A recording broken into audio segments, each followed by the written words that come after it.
I studied energy engineering in the early 90s and I studied climate change in that. At the time, climate change wasn't talked about, but I ended up becoming a protester, trying to stop mines and roads. The Celtic Energy man had gone to them and said, I'd like to report a crime. They'd have had their notepads out scribbling, you know. All right, up there. I was actually pulled out of a tree trying to stop a coal mine being dug. But I realised that you can't solve the problems by saying no. You've actually just got to build solutions. So then I've spent the next 25 years really working on that. So I actually set up a solar company in 2002, doing this sort of stuff all over the country. I also ended up yet again as an activist, fighting the government in the courts. Most recently I've been working in large-scale solar and wind. But I really felt there was an opportunity to create something that fused the sort of activism with the community to basically really put people at the heart of this again. I'm Howard Johns, I'm the founder and CEO of Pop Energy. We basically transform homes into power stations and then knit them together to create a big power station across your community.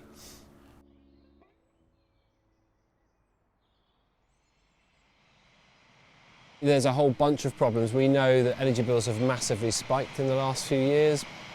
It doesn't look like they're going to go down again, so loads of people are living in fuel poverty. We're just beholden to these big companies, and fossil fuel extraction effectively is the key driver behind your energy bill. There is a massive vested interest that's keeping the status quo, that's keeping you buying gas. Every time a house does this, it actually becomes a cost centre for the utilities. We're going to turn the energy system on its head. What if we could say, all right, if we can do this stuff to your house could become a cash generator for you. You know, that's what I'm interested in, is how do we get loads of people to wake up to that opportunity and make it really easy for them to do it? How do we make homes into little power stations that can help solve a bigger problem?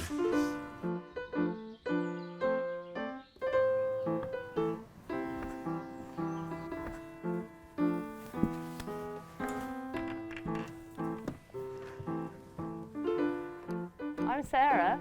I'm Henry. We're in Walthamstow. And these are our solar panels.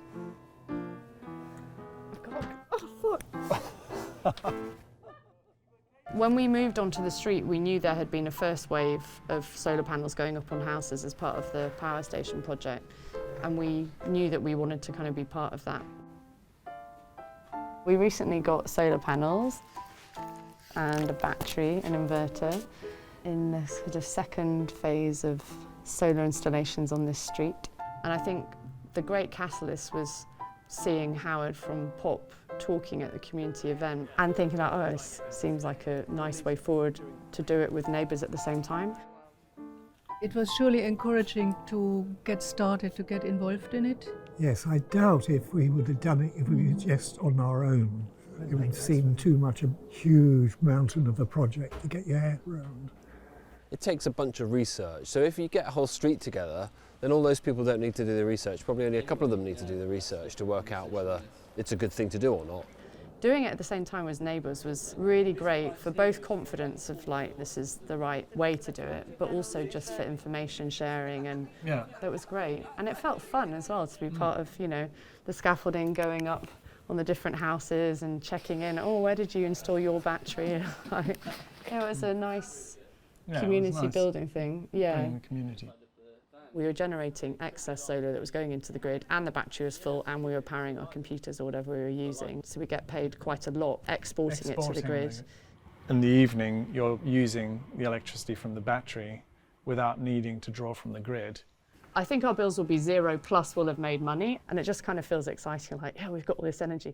So I set out with a mission, try and get 100 communities to retrofit their homes with solar batteries and heat pumps. Let me just go up first because I need to open that ladder. If we can scaffold a whole street at once, and we can roll teams through a whole street at once, the cost of the installation is cheaper, basically. Oh, I feel very brave up here. You know, this works financially right now. It's just a question of getting the right pieces in the right place. When you put solar and battery on your house, it just chops your bills down. And with a house like this, with a solar and battery system installed, there's probably, I don't know, 7 or 8 months of the year where they're going to be largely self-sufficient for energy. There'll just be a moment when all the wiring's finished and they'll literally just flick the switch and it will just start generating. It feels kind of life-changing in a way. You are taking control of your own energy and contributing positively. It has changed our view on how we use electricity. I think once everything's installed and you're making energy, it just feels so great getting that buzz that you're producing your own energy. It's at no stage have we ever regretted doing it. We are becoming a little power station. It's brilliant. That was the plan, right? Yeah. So if you want to turn your home or your street into a power station, click the link below to get started.